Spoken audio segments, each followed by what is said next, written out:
We want to return now to the race for New York mayor and continue our profile of the candidates with today's focus on the frontrunner. Zohran Mamdani says he was inspired to go into politics while working as a housing counselor, helping people fight eviction.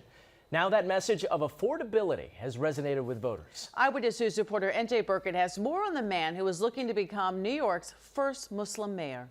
We can afford to bring down the rent, have world-class public transit, and make it easier to raise a family. It was 1 year ago today that a 33-year-old assemblyman from Queens launched his bid to be the next mayor of New York. This is New York. We can afford to dream. At the time, few people knew who he was. Now, Zohran Mamdani is a household name in the 5 boroughs and across the nation.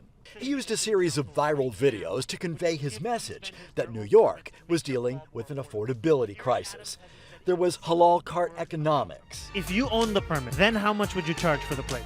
$7, $8. And a polar plunge to signify a rent freeze. I'm freezing your rent as the next mayor of New York City. Let's plunge into the details. His style and his politics energized and polarized voters on all sides.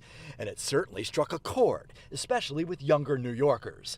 Mamdani cruised to a somewhat surprising and undeniably decisive victory in the June primary. We have won because New Yorkers have stood up for a city they can afford. Despite his victory, some members of his own party were slow to endorse him, and he was forced to explain what it meant to be a democratic socialist. I think of the words of Dr. King, who decades ago said, call it democracy or call it democratic socialism. There must be a better distribution of wealth for all of God's children in this country.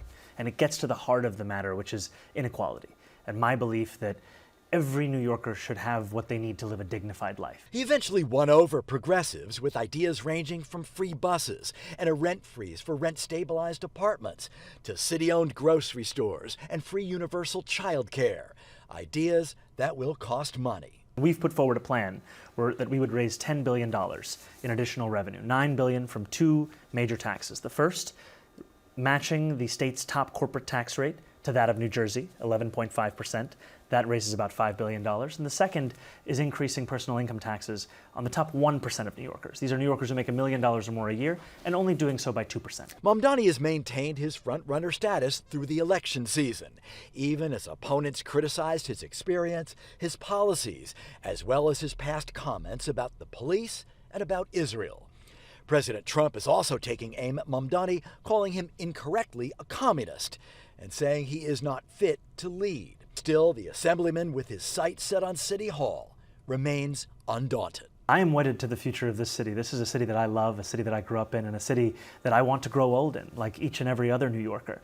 And what concerns me is that President Trump's interest in our city oftentimes is one to make an example of us, to attack the very fabric of what makes so many of us to be proud as New Yorkers. And I am going to be the mayor who will stand up for New Yorkers. NJ Burkett, Channel 7, Eyewitness News.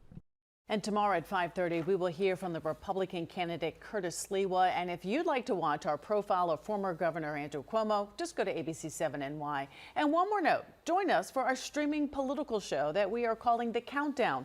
You can watch it at ABC7 NY beginning at 6:30.